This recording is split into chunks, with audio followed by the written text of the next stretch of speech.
और क्रोमोसोम का भी असल तो सब खेल क्रोमोसोम का है, साइंस का है। उसके मगर जो मेरे हस्बैंड में होंगे जिसमें से आएंगे वही ना होगा। वाई क्रोमोसोम आएगा तभी तो सन होगा। जब एक से एक होगा तो उसमें तो सब खेल क्रोमोसोम का है, तो उसमें हम क्या कर सकते हैं? सबको समझाएंगे और नहीं मानेंगे तो क्या करेंगे हम अपना ऐसा नहीं जहाँ जोया मैम खड़ी होती हैं बच्चे वहाँ पे बिल्कुल पहुँच जाते हैं। और इस वक्त मैं पूर्वी चंपारण के एक अनाम सी गली में हूँ।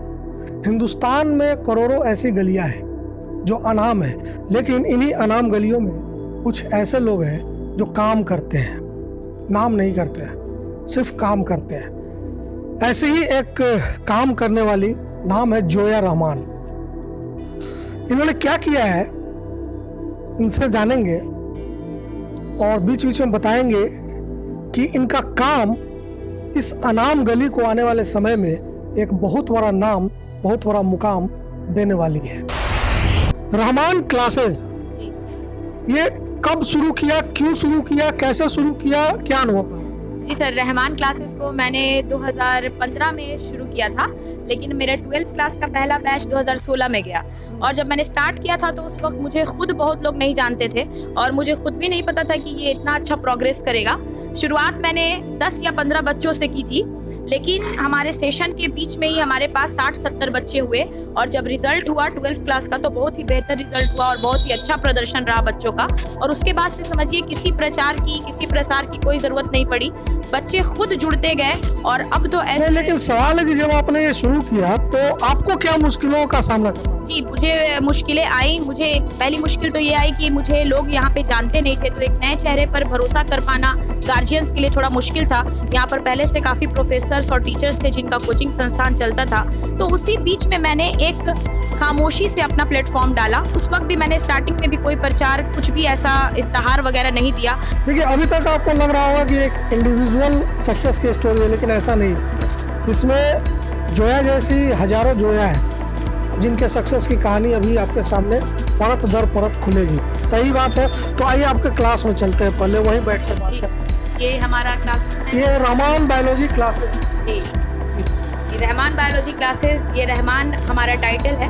मैंने आपके बारे में कुछ वीडियोस आपके देखे हैं जिसमें आप एक हेल्थ एक्टिविस्ट के तौर पे काम करती हुई नजर आ रही है। ये क्या है? हेल्थ एक्टिविटीज होने का मतलब है सर कि अगर आप बायोलॉजी के टीचर हैं तो बायोलॉजी आपको सिखाता ही यही है कि ज़िंदगी जीना कैसे चाहिए, लाइफ के लिए क्या इम्पोर्टेंट है।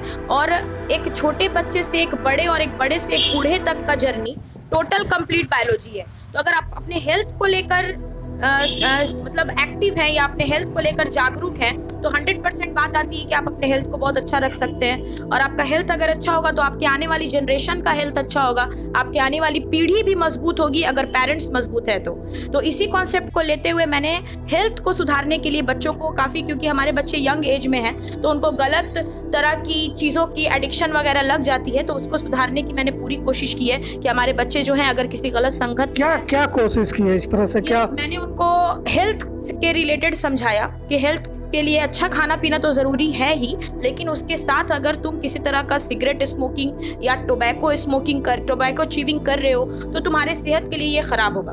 ये तुम्हारे लंग्स पर अफेक्ट करेगा, तुमको कैंसर हो सकता है, तो तुम आगे की ज़िंदगी नहीं देख पाओगे। तुम्हारा सपना है डॉक्टर बनने का। तो ये बताइए कि टीचर के तौर पे तो आप अपने स्टूडेंट्स के बीच पॉपुलर हैं, लेकिन हेल्थ एक्टिविस्ट के तौर पे भी क्या क्या अब तक हुआ है? जी, हेल्थ एक्टिविस्ट के तौर पर गर्ल्स भी हमारे पास हैं, लड़कियां भी हैं, लड़के भी हैं। लड़कियों को उनके हेल्थ के अनुसार आगे चलकर उनको माँ बनना है तो उनका शरीर कितना सक्षम होना चाहिए, उनके खान पान का क्या तरीका होना चाहिए, उनको कितनी साफ सफाई रखनी है, उनके जो मासिक चक्र आते हैं या जो उनका मेंस्ट्रुअल फेज होता है उस समय उनको कितनी तरह से सुरक्षा अपनी रखनी है, ये सब बताते हैं गर्ल्स स्टूडेंट? बिल्कुल ओपनली बताते हैं। आप हमारे गर्ल्स से बात भी कर सकते हैं इस मुद्दे पर, वो आपको बिल्कुल सारी बातें तो हम लोगों ने अभी क्लास में जो इनके स्टूडेंट्स हैं, कई लड़कियों से बात की, कई बच्चों से बात की, अलग अलग टॉपिक्स पे उन लोगों ने बहुत शानदार बात कही। जैसे मैं बता रहा हूँ, एक लड़की ने एक्स एंड वाई क्रोमोसोम को समझाया तो एक लड़के ने भी इस पर बात की। ये सुनिए ये लोग क्या कह रहे हैं। दो ही बेटियां, केवल बेटियां ही होती हैं, तो ऐसे हालात में आप कैसे अपने ससुराल वालों को, अपने घर वालों को समझा पाएंगे? नहीं, ऐसे नहीं, ऐसे हो। जी, हम समझाएंगे कि नहीं, मेरा दोस्त नहीं है, इसमें तो अल्लाह का भी है, जो लिखा रहेगा वही ना होगा। और क्रोमोसोम का भी असल तो सब खेल क्रोमोसोम का है, साइंस का है। उसके मगर जो मेरे हस्बैंड पे होंगे जिसमें से आएगा वही ना होगा। वाई क्रोमोसोम आएगा तभी तो सन होगा। जब एक से एक होगा तो उसमें तो सब खेल क्रोमोसोम का है, तो उसमें हम क्या कर सकते हैं? सबको समझाएंगे और नहीं मानेंगे तो क्या करेंगे हम अपना नहीं, ऐसा नहीं करना है, ऐसा नहीं करना है। बिल्कुल कर सकते हैं। एक अच्छी जानकारी आपने दी है। केवल हम आगे बढ़ सकते हैं। मैम बताई हुई है कि औरत सब कुछ कर सकती है, पढ़े लिखे हैं, हम कुछ भी कर सकते हैं। तो परिवारों में होता है महिलाओं को उत्पीड़ित करना, अबूसन महिलाएं मतलब कि उसको बाज बताया जा रहा है। ऐसा नहीं हो सकता कि महिलाएं बाज होती है, दोनों फीमेल और मेल दोनों हो सकते हैं। बहुत अच्छी बात। आप क्या कहेंगी इस मामले में? जी, इस मामले में बिल्कुल मैं बहुत खुश हूँ कि मेरी पढ़ाई हुई नॉलेज जो है आज बच्चे खुलकर एक्सप्लेन कर पा रहे हैं। आप खुद माइनॉरिटी क्लास से आती हैं, तो चलिए शुक्र है कि आपको आपके परिवार से अच्छा सपोर्ट मिला। लेकिन आमतौर पे बहुत ज़्यादा जो रूरल एरिया में है वहाँ पे नहीं मिल पाता लड़कियों को। तो जब आपने कोचिंग शुरू की तो क्या अनुभव रहा बच्चों को लेकर, खासकर गर्ल्स स्टूडेंट्स को लेकर? जब मैंने कोचिंग शुरू किया था तो गर्ल्स बहुत कम ही दिखाई पड़ती थी इस शहर में, और अगर रहती भी थी तो आर्ट्स वगैरह की स्टूडेंट, जिनको घर पर रहकर पढ़ना जिनके लिए आसान हो। अब जैसे कोई बच्ची अगर आर्ट्स से पढ़ रही है तो उसको बस गेस्ट पेपर चाहिए, वो घर पे ही रहेगी और एग्जाम देने सिर्फ जाएगी। लेकिन मैंने इसको चेंज किया। ये मतलब किसी पर्टिकुलर कम्युनिटी में जी, ये माइनॉरिटी में ज़्यादा है, और ये माइनॉरिटी में ज़्यादा है। और अगर माइनॉरिटी की बात ना देखें तो ये जो दूर दराज के गाँव वगैरह के हैं, तो वहाँ पर विदाउट माइनॉरिटी जो नॉन मुस्लिम्स आते हैं उनके यहाँ भी ये चीज़ थी कि आर्ट्स ले लो, शहर जाना नहीं पड़ेगा, अलग अलग कोचिंग्स में नहीं जाना पड़ेगा। तो मैंने जब 2016 में शुरू किया था और अभी का जो टाइम है, अभी के टाइम में इक्वल जो परसेंटेज आपने देखी है क्लासरूम में, जितनी लड़कियां हैं उतने ही लड़के हैं। ये इक्वलिटी 5 साल में मैंने तो यहाँ तक कैसे पहुँची, क्या क्या करना पड़ा? यहाँ तक पहुँचने के लिए मुझे सबसे पहले तो गार्जियंस को बहुत बार कन्विंस करना पड़ा है, और अपने रिस्क पर मैंने बोला कि अगर आप उनको बाहर निकालेंगे नहीं तो फिर वो बाहर का माहौल नहीं देखेंगी, और बाहर का माहौल नहीं देखेंगी तो आगे उनकी बहुत सारी लाइफ है, बहुत सारी चुनौतियाँ उनके सामने खड़ी हैं। तो सर आप प्लीज़ भेजिए, यहाँ पर लॉज है, 4 लड़की 5 लड़की एक साथ रहती है, मेरे घर के आसपास लॉज है, और एज अ गार्जियनशिप हम ध्यान देंगे। और एज अ गार्जियन हम लड़कियों से हमेशा, अगर वो मेरे कहने पर गार्जियंस बहुत सारे माने भी, उन्होंने बच्चियों को लाया, मोतिहारी में रखा और मुझे डायरेक्ट कहा कि ये आपके अंडर में है, अब आपको ही देखना है कि इसको केमिस्ट्री फिजिक्स वगैरह कहाँ पे भेजना है, क्या करना है। तो मैंने गार्जियंस की बात रखी और हमेशा मैंने तो आपने 1-to-1 गार्जियन से बात की? जी बिल्कुल। अब देखिए कि मैम ने कैसा कॉन्फिडेंस बूस्ट किया कि एक बच्ची ने यहाँ बातचीत में बताया कि अगर 2 बेटियां हुई मेरी तो पहले अपने ससुराल वाले को अपनी पढ़ाई से समझाएंगे, पढ़ाएंगे, और नहीं माना तो केस करेंगे। ऐसा कहा था ना? बिल्कुल बिल्कुल बिल्कुल बात ऐसा भी आपके सामने कहा। मतलब ये कॉन्फिडेंस है। चलिए पढ़ाई तो जो है वो अपनी जगह है, लेकिन पढ़ाई के साथ साथ एक कॉन्फिडेंस, उस ज्ञान का इस्तेमाल। वो एक बच्ची ने कहा कि एक काल्पनिक सवाल था उससे कि तुम जो पढ़ी हो एक्स एंड वाई क्रोमोसोम के बारे में, सेक्स डिटर्मिनेशन कैसे होता है इसके बारे में, तो उसने कहा कि हाँ मुझे मालूम है कि एक्स एंड एक्स वाई का क्या उसमें होता है कंट्रीब्यूशन सेक्स डिटर्मिनेशन में, और इस चीज़ को मैं अपने ससुराल में समझाऊंगी अगर मुझे 2 बेटियां होती और मुझे ताने मिलते हैं तो, और अगर उससे भी ना माने तो केस करूंगी। ये कमाल का कॉन्फिडेंस। जी जी बिल्कुल बिल्कुल। मैंने उनको हमेशा यही समझाया है कि अपने आत्मसम्मान के लिए हमेशा खड़ी रहो, और अपने आप को, अगर तुम सही हो और तुम साइंटिफिक तरीके से भी सही हो, तुम्हारे पास नॉलेज की पावर है, सबसे बड़ी पावर नॉलेज की पावर होती है, और बाकी तो समय होता है जो आपको टाइम टू टाइम मैच्योर बनाता जाता है। तो बच्चियों को मैंने यही सिखाया है हमेशा कि साइंस जो कहता है और तुम जो समझ रही हो उस चीज़ को अपने लाइफ में हमेशा शामिल करो। कि जितना ही रिस्पॉन्सिबल एक मेल है, यानी कि एक फादर है, उतनी ही रिस्पॉन्सिबल एक माँ भी है। तो अगर आपके वंश में बेटा पैदा होता है या बेटी पैदा होती है, इस दोनों के पीछे आप दोनों ही जिम्मेदार हैं, ना कि ये सिर्फ अकेले पार्टनर के थ्रू हो सकता है। मैंने सुना कि आप वुमेन हेल्थ एंड हाइजीन पर भी काम करती हैं, तो किस तरह से, मतलब क्लासरूम और क्लासरूम से बाहर दोनों के बारे में? विमेंस हेल्थ केयर पे मैंने बहुत सारे काम किए हैं। मैंने इवन लड़कियां जो हमारी गांव दराज के इलाके से आती हैं, उनको सैनिटरी नैपकिन्स वगैरह के बारे में आइडिया नहीं होता था, मेंस्ट्रुअल साइकिल में वो क्लासेस एब्सेंट कर देती थी, 7-7 दिन 4-4 दिन क्लास नहीं आती थी।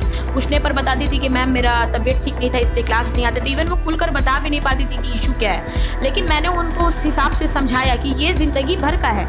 जब तक तुम एक अडल्ट एज में हो, जब तक तुम्हारा जो मेंस्ट्रुअल फेज चलेगा, तब तक 40 से 45 साल तक तुम कितना दिन 7-7 दिन घर में रहोगी। तुमको निकलने की ज़रूरत है, इसका तरीका है, इसको हैंडल कैसे करना है। मैंने उनको सिचुएशंस बताई कि ये क्यों होता है, एब्डोमिनल पेन उसमें क्यों होता है, दर्द एक दिन है तो तुम 4 दिन रेस्ट नहीं कर सकती, तुमको स्ट्रगल करना होगा।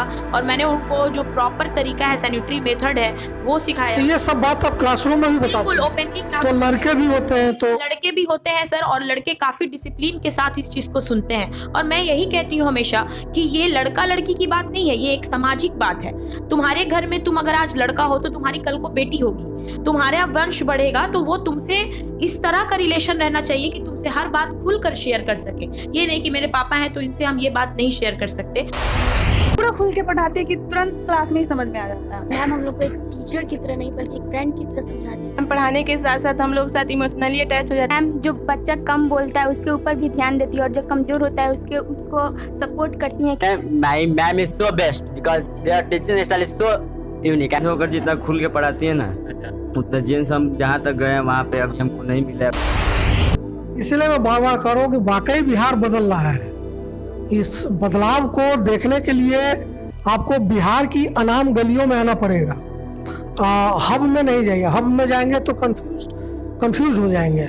आपको ऐसी अनाम गलियों में आना पड़ेगा जहाँ बड़े बड़े काम हो रहे हैं, लेकिन उसकी कोई पहचान नहीं है। मैंने एक YouTube चैनल बनाया था जिसके माध्यम से पाकिस्तान, कश्मीर, बेंगलोर, काफ़ी अलग अलग क्षेत्र के लोग मेरे चैनल से जुड़े, और उन्होंने मुझे पर्सनली मैसेज किया कि ये चैनल बहुत ही बेहतर है, जिसमें 60 उम्र के भी आदमी को, 60 साल की एज के भी लोगों को मेरी बातें समझ आ जाती हैं। वो बायोलॉजी को, हेल्थ एंड डिजीज़ को समझ कर मुझे कॉमेंट करते हैं कि आपके पढ़ाने का तरीका इतना अच्छा है कि मैंने कभी बायोलॉजी पढ़ा नहीं, पर मुझे साइंस की नॉलेज हो रही है। ये जिस जगह पर हैं, कभी ये एजुकेशन का हब नहीं रहा है। यहाँ पढ़ने लिखने से कभी कोई वास्ता नहीं रहा है, लेकिन इनके आने के बाद एक माहौल बदला है। और आप देखे होंगे आने के समय या जाते समय कि किस तरह के बच्चे, दूर दराज से बच्चे यहाँ आके एजुकेशन लेते हैं। अगर यही चांदमारी में रहती तो माहौल को और वहाँ क्या खास है? वहाँ खास ये कि एजुकेशन का हब है। अच्छा, वहाँ तमाम विषयों के तमाम विशेषज्ञ वहाँ पढ़ाई करते हैं। आपका कभी मन नहीं किया एजुकेशन हब में जाने का? जी सर, हब की बात जहाँ तक है तो मुझे मेरी सोच ये है कि जहाँ अच्छी एजुकेशन होगी वो ऑटोमेटिक हब बन जाएगा, और इसी चीज़ को मैंने तब्दील कर दिया। ये हम जहाँ खड़े होंगे लाइन वहीं से शुरू हो जाए। मेरा यही मानना है कि जहाँ जोया मैम खड़ी होती हैं, बच्चे वहाँ पे बिल्कुल पहुँच जाते हैं, और ये हुआ है। और बायोलॉजी को रियल लाइफ साइंस बना रहे हैं। बिल्कुल, thank you very much. Thank you sir, thank you sir, thank you. देखिए, एक कहावत है कि 10 गुना भविष्य में अगर कमाना है तो पेड़ लगाइए, 100 गुना कमाना है तो बेटियों को पढ़ाइए। जोया रहमान यही कर रही है। जोया रहमान अपनी जैसी हजारों जोया को सशक्त बना रही है, तैयार कर रही है। हम लोगों की तरफ से आपको बहुत बहुत बधाई इस काम के लिए।